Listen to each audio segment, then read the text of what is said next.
que diz assim: alguns computadores se tornam vulneráveis a vários tipos de ataques. Um desses ataques consiste em adivinhar por tentativa e erro um nome de usuário e senha. O ataque que contém essa técnica é chamado de letra A, spoofing, letra B, brute force, letra C, defacement, letra D, sniffing. Pessoal, antes de sair respondendo, vamos descobrir o significado de cada alternativa. Vamos pegar a letra A. O que significa o termo spoofing quando a gente relaciona com ataques em relação à segurança da informação? Significa uma técnica de mascaramento.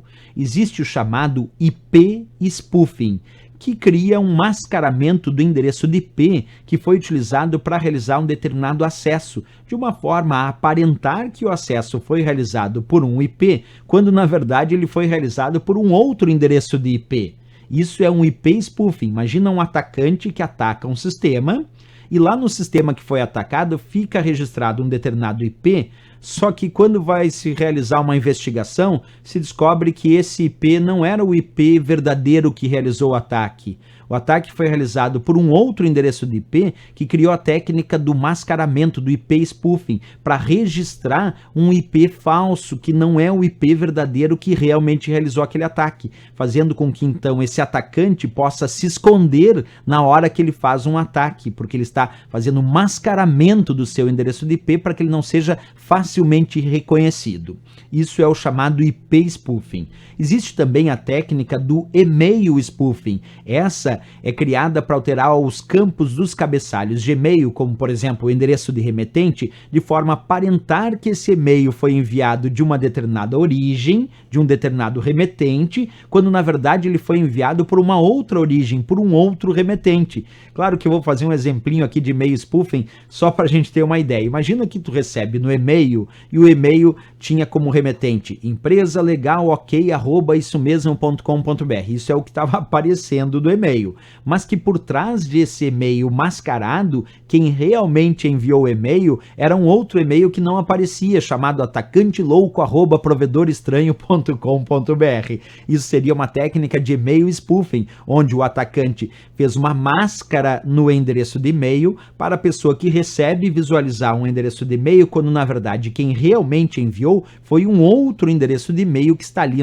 mascarado. Isso é a técnica do spoofing, que tem o IP spoofing e o e-mail spoofing, a técnica do mascaramento, certo? Não é o que a questão pedia, porque a questão pedia um método de descobrir nome de usuário e senha por tentativa e erro. Até agora não deu certo. Vamos ver a letra B, que fala sobre brute force. O que é brute force? É o ataque por força bruta. E aí sim, pessoal, o ataque por força bruta é um ataque utilizado para descobrir por métodos de tentativa e erro um nome de usuário e uma senha, e assim acessar aquele site, aquele computador ou aquele serviço em nome e com as mesmas permissões de acesso do usuário que teve o seu nome de usuário e a sua senha descoberta. Então existem programas hoje desenvolvidos especificamente para realizarem os ataques por força bruta, que ficam tentando descobrir qual é a senha do usuário de forma muito rápida, fazendo várias combinações de senhas possíveis, tentando usar dados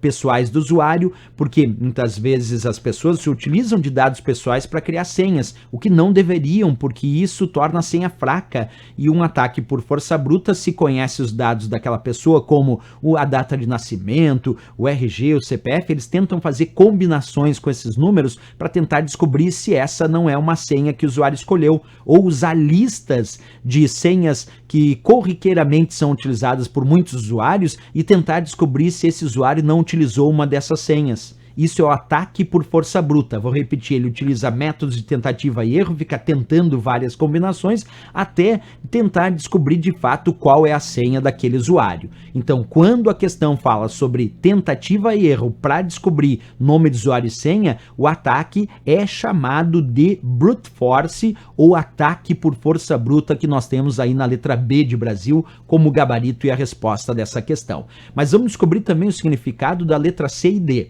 Vamos pegar a letra C, que fala sobre defacement. O que é o defacement? É a pichação, é a desfiguração de uma página da web. Como assim, professor, pichar uma página da web e desfigurar? É um tipo de ataque que é utilizado para alterar o conteúdo da página da web de um determinado site, principalmente de empresas, instituições ou organizações. Imagina essa empresa aqui, que é dona desse site de procura, imagina que assim é a página inicial dessa empresa, desse site de busca. Imagina que alguém ataca esse site e faz uma desfiguração na página inicial desse site e agora aparece escrito web malware. Claro que todo mundo vai chegar nessa página e não vai querer fazer a pesquisa, justamente porque vai achar estranho, tá escrito web malware, vai ficar com receio. Imagina o prejuízo dessa empresa, de quantas pessoas, mesmo que dure lá 10 minutos, imagina em 10 minutos quantas pessoas deixarão de fazer a pesquisa porque olharam a página desse jeito. Isso é um ataque que nós chamamos de defacement ou desfiguração de página ou ainda pichação. Altera o conteúdo da página da web original de um determinado site, botando uma outra mensagem, um outro conteúdo qualquer. Certo? Então não era a resposta, porque defacement também não é para descobrir nome de usuário e senha por tentativa e erro. E aí, finalmente, na letra D, sniffing. Sniffing, o que é isso, professor? É a interceptação de tráfego. Usam programas chamados sniffers, que são verdadeiros cães farejadores na rede.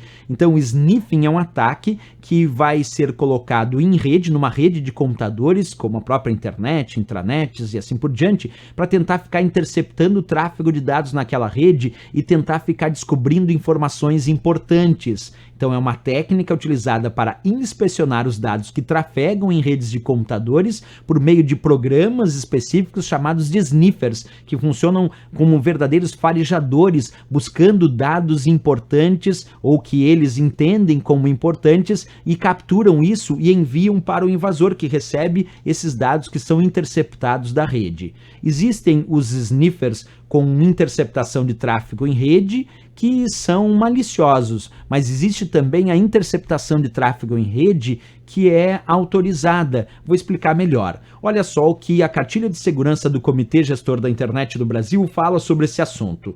Usado de forma maliciosa por atacantes para capturar informações sensíveis como senhas, números de cartão de crédito e conteúdo de arquivos confidenciais que muitas vezes trafegam na rede por meio de conexões inseguras, isto é, sem criptografia. Esse é um uso malicioso para interceptar os dados da rede. Agora, existe o sniffing, que é usado de forma legítima, muitas vezes até por administradores da rede, para detectar algum problema, analisar o desempenho ou até monitorar possíveis atividades maliciosas nos computadores da rede que são administrados por esse administrador. Ou até usado muitas vezes em investigações da Polícia Federal, da Receita Federal, com medida judicial lá para interceptar dados em uma determinada rede e fazer aquela determinada investigação, claro, com autorização judicial. Isso é a ideia do sniffing usado de forma legítima, que também não era a resposta da questão, porque a questão pedia método por tentativa e erro para descobrir nomes de usuário e senha, e a resposta só pode ser brute force, que nós temos ali na letra B de Brasil, que então de fato é o gabarito e a resposta dessa questão.